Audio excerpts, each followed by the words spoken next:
مجھے آج بھی وہ دن یاد آتا ہے تو جی کانپ اٹھتا ہے۔ میرے بیٹے سمیر کی عمر 11 برس تھی اور وہ چھٹی کا طالب علم تھا۔ میرا بیٹا کلاس میں ہوشیار اور لائق تھا۔ ایک روز ہمارے گھر میں مہمان آئے اور رات تک رہے۔ ان کے ساتھ بچے بھی تھے۔ سمیر اسکول کا کام نہ کر سکا کیونکہ میں نے اس کو سودا سلف لانے کے لیے بار بار گھر سے باہر بھیجا تھا۔ اس طرح اس کا وقت ضائع ہوا۔ رات کو تھک کر جلد سو گیا کہ اس کو جلد سو جانے کی عادت تھی۔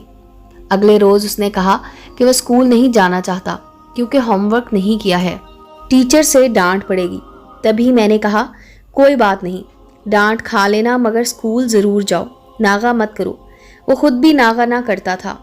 اس دن اسے نہ جانے کیا ہوا کہ اس کا دل بالکل بھی جانے کو آمادہ نہ تھا۔ بہرحال میں نے مجبور کیا کہ وہ ضرور جائے۔ تبھی بادل نخواستہ تیار ہو گیا اور چلا گیا، لیکن کافی لیٹ پہنچا تھا۔ اس وقت دعا ہو چکی تھی اور بچے کلاسوں میں جا چکے تھے۔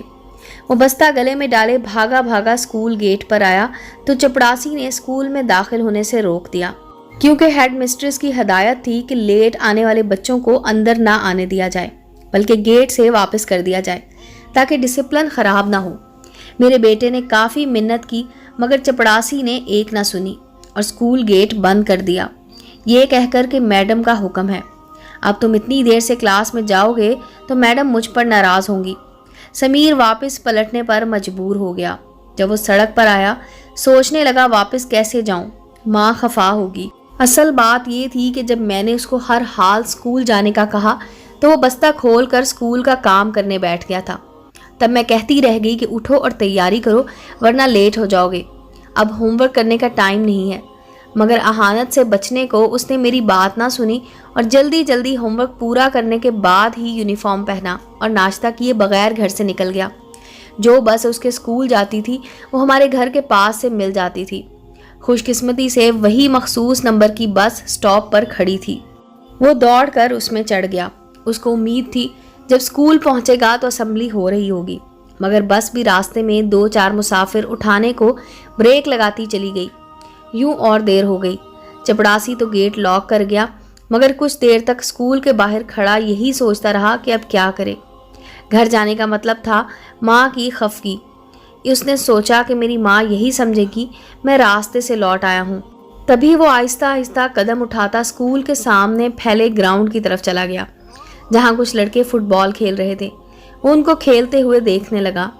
کافی دیر وہ کھیل دیکھنے میں محو رہا۔ تھوڑی دیر میں وہاں ایک بندوقچی آ گیا جس کے پاس نشانہ لگانے والا بڑا سا گلہ تھا جس پر گول دائرہ بنا ہوا تھا۔ لڑکے اپنا کھیل چھوڑ کر اس کی جانب لپکے۔ نشانہ بازی کا یہ کھیل بھی بڑا دلچسپ تھا۔ بچے بندوقچی کو چند سکے دیتے اور وہ بندوق میں چھرے بھر کر لڑکے کے حوالے کرتا۔ وہ باری باری سامنے رکھے بورڈ پر رنگ برنگ غباروں کو نشانے پر لیتے۔ یہ ایسا دلچسپ اور دل موہ لینے والا منظر تھا کہ سمیر اس افتاد کو بھول گیا کہ گھر بھی جانا ہے۔